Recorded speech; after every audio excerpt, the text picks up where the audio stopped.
I stood in the middle of that lavish hall when my daughter-in-law dumped her plate of food straight onto the floor and said loud enough for everyone to hear, "If you want to stay at this wedding, then bend down and eat." My wife froze. The old dress she had kept for 30 years was stained. My son didn't stop it. He turned away, as if he had never once called us Mom and Dad. I glanced at my watch. 13 minutes left, and no one in that room knew who I really was. If you're still here with me, please subscribe to the channel and leave a comment telling me where you're listening to this story from. Your presence gives these words their meaning. And now, I'll continue. Because what happened after that moment, there was no turning back. I didn't react right away. At my age, I've learned that silence can weigh heavier than any words. The music in the hall kept playing, steady and smooth. Crystal glasses still clinked, and the scent of expensive perfume mixed with the smell of food on the floor, creating something deeply uncomfortable. My wife stood there, her hands trembling slightly, her eyes unable to look down at the marble beneath her feet. The dress she was wearing. She had kept it for more than 30 years. I remember clearly the night she took it out of the closet, carefully fixing every seam. She said she didn't need a new dress. She said memories mattered more than appearances. I nodded because I understood her. I just never imagined those memories would be stained like this, in a hall we were invited to as the groom's parents. Lily showed no embarrassment. She stood tall, lips curved into a smile I'd only ever seen on people who treat power like a toy. Her eyes passed over my wife as if she were an unwanted obstacle. No apology, no hesitation, just a cold certainty, as if what she had done was completely reasonable. Around us, a few guests froze mid-bite. Some turned their heads away. Others looked down at their phones. I heard the soft hum of cameras, the suppressed whispers. No one stepped forward. No one said this had gone too far. In that room flooded with light, my wife stood alone. Brian was right there. My son. He stood beside Lily, one hand resting on the back of a chair, his eyes avoiding hers. I waited for a sign, even a small one. A frown. A step forward. But there was nothing. When Lily repeated her demand, her voice slightly higher, Brian only said quietly, "People are watching. Mom and Dad, don't make a scene." That sentence hit me in a way I didn't expect, not because of the tone, but because of how familiar it sounded. I had said similar words before in my life, when I chose silence to preserve appearances. I knew the cost of that choice, and in that moment I realized my son had chosen the same path. I bent down, not to obey an order, but to help my wife stay on her feet. The marble floor was cold, sticky. I felt the tension in her body, as if she were holding herself together by force. I spoke softly, just loud enough for the two of us. I told her she didn't need to look. I told her to stay still. Lily laughed. She thought I was begging.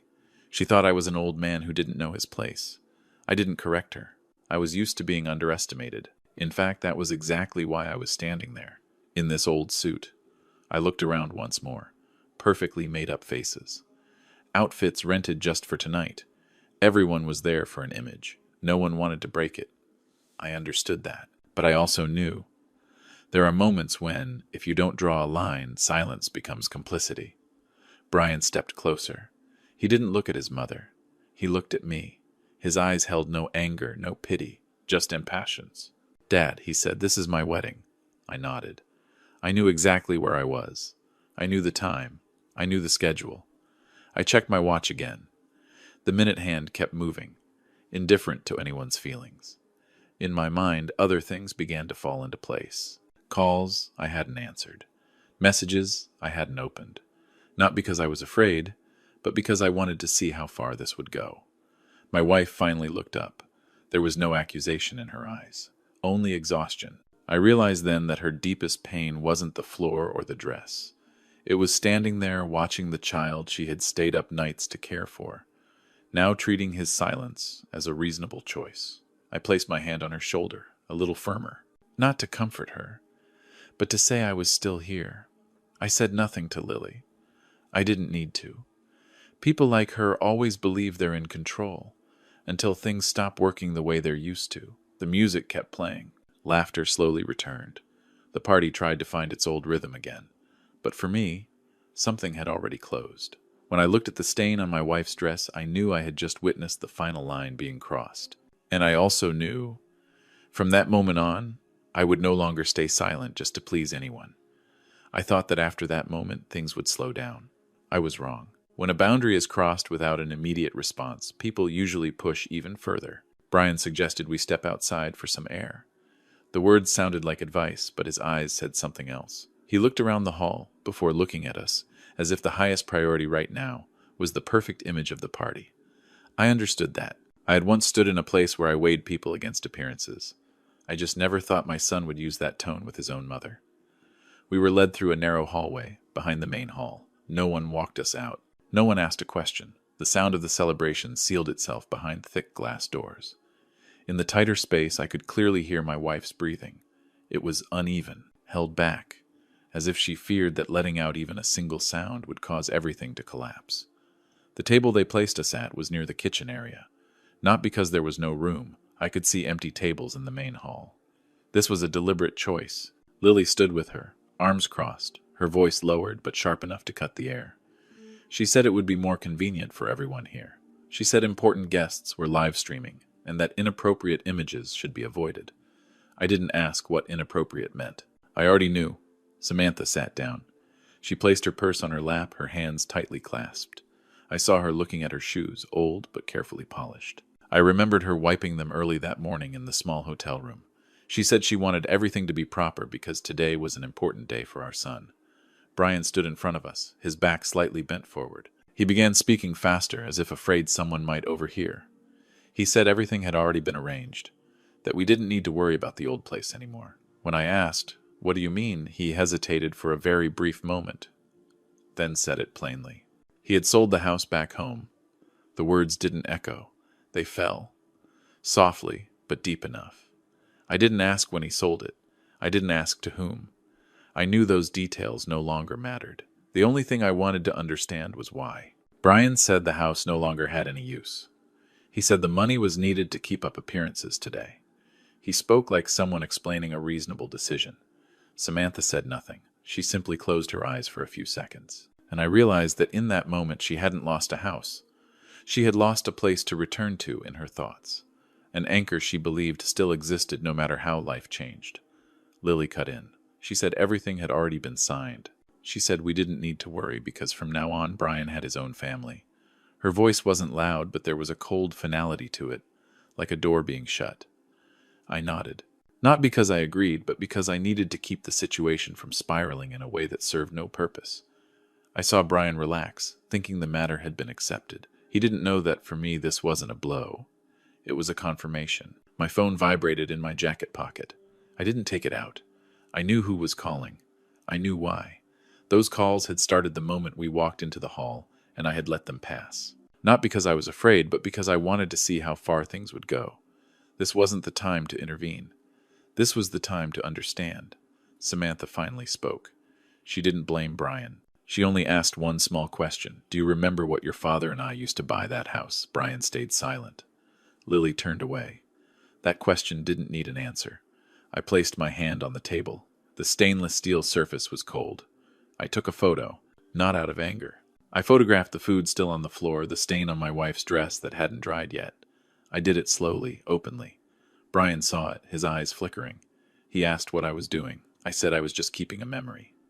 In that moment, I felt something very clearly. The forgiveness I had always believed could pull people back together had reached its end. Not because of money, not because of humiliation, but because of indifference disguised as reason. I stood up. No one stopped us. No one asked where we were going.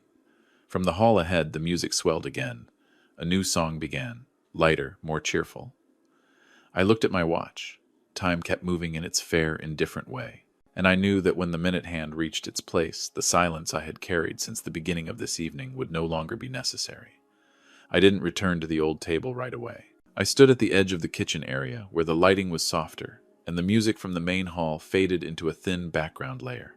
Samantha sat down, her back straight but tired. I saw her breathing slow. I knew she was trying not to collapse in front of our son. I was doing the same. The minute hand moved closer. I didn't need to check my phone to know the calls were coming faster now. I knew who was calling, and I knew why they were getting impatient. Schedules are something I've always respected. When a time marker arrives, things shift into another phase. Not because of emotion, but because of order. Right then, the large glass doors at the front of the hall opened. I heard a different kind of sound wash over the room, not laughter, but the sound of attention. A convoy pulled up outside the entrance. Black cars, clean, controlled. No noise, no display. They appeared as if they had always been there, just arriving at the right moment. I didn't step forward. I didn't need to. The people getting out of the cars scanned the room for a brief second, then their eyes found me where I stood beside my wife. A few of them paused, adjusted their jackets, lowered their voices. I saw the change clearly. Not fear, recognition. The music in the hall faltered, then stopped. No signal was given. The sound technician simply understood this was no longer the moment to continue. Guests turned their heads. More phones were raised, but the smiles were gone. Brian jumped up from the main table. Lily followed her expression tight. They looked at the new arrivals, then at me. I saw confusion flicker across Brian's face very briefly. Lily was different. She tried to hold her smile, but her eyes lost their certainty. She was searching for something familiar to cling to, and found nothing.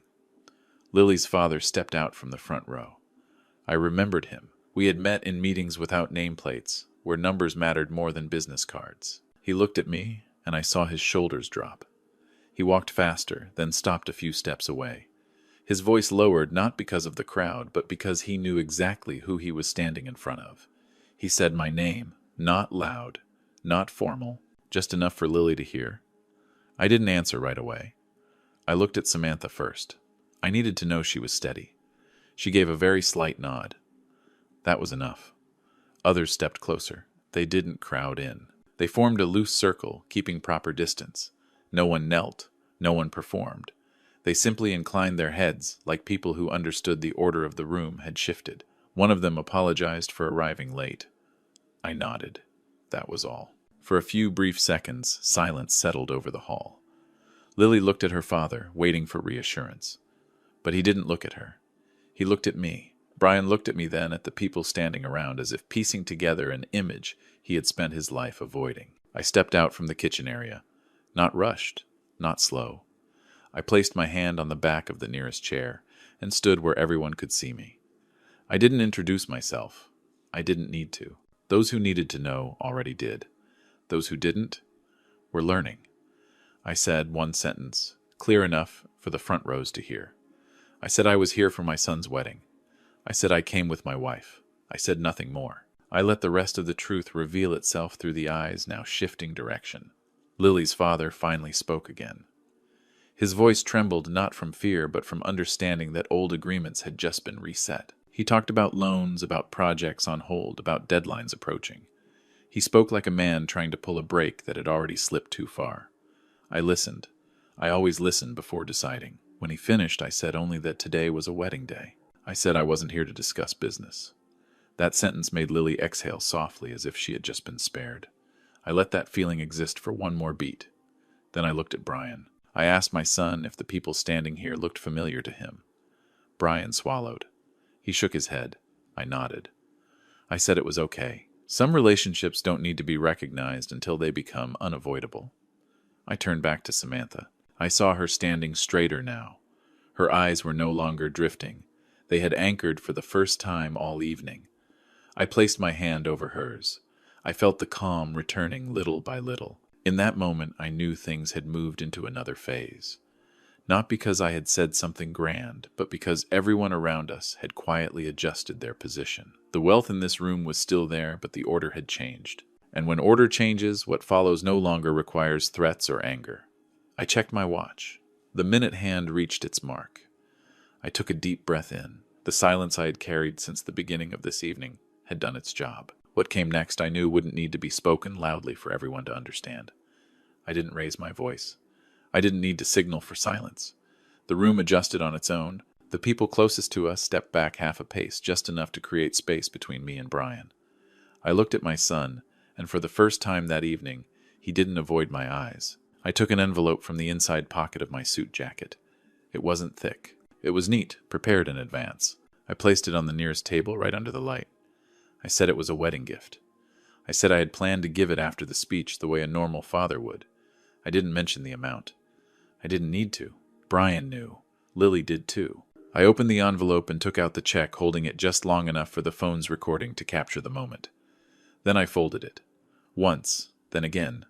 Not fast, not forceful, just final. I placed the folded paper on the table. I said clearly that this gift was no longer appropriate for tonight. There was no loud murmuring, only held breaths. Brian took a step forward as if he wanted to speak, then stopped. Lily gripped the sleeve of her wedding dress. I saw calculation flash across her face, quick, instinctive. I turned to Lily's father. I said the pending investments would be reviewed tomorrow morning. I said the unsigned projects would remain on hold. I didn't use the word shut down. I said, paused. In our world, those two words are very different. He understood. I could see it in his eyes. Brian asked what I was doing. His voice was no longer steady. I said I was doing what I should have done earlier. I said support only has meaning when it comes with respect. I added that from this moment on, all previous expenses would be reviewed, not as punishment, but to clarify boundaries. I didn't raise my voice. I didn't need to. Lily stepped in. She said this was her wedding day. I nodded. I said that was true. And because of that, I wouldn't do anything to turn this evening into chaos. I said every decision I had just mentioned was legal and would be carried out after the ceremony. I said that tonight I wanted only one thing corrected. I looked down at Samantha's dress.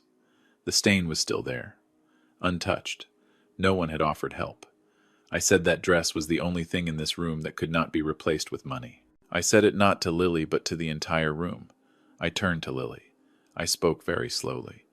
I said that if she truly wanted to begin this marriage with kindness, she could clean the stain she had caused with her own hands. I didn't give an order. I didn't use the word must. I said could. I said there was a decorative water fixture in the corner of the hall. I said the choice was hers. The room held its breath. Lily looked around, searching for an exit. Her father didn't look at her. Brian stood still, as if realizing for the first time that not everything could be solved with silence. After several very long seconds, Lily nodded. She walked toward the water fixture. No one laughed. No one clapped. I didn't allow the moment to turn into entertainment. I stood beside Samantha. I didn't let her step forward. I didn't want her to witness more than necessary. A staff member handed Lily towels and water. Lily bent down carefully, her hands trembling slightly. I didn't look closely. I didn't need to. While that was happening, I told Brian we would be leaving early. I said it was the best choice for everyone. Brian opened his mouth, then closed it again. I saw something break in his eyes, quietly but real. Maybe for the first time, he understood that what he called saving face had cost more than he realized.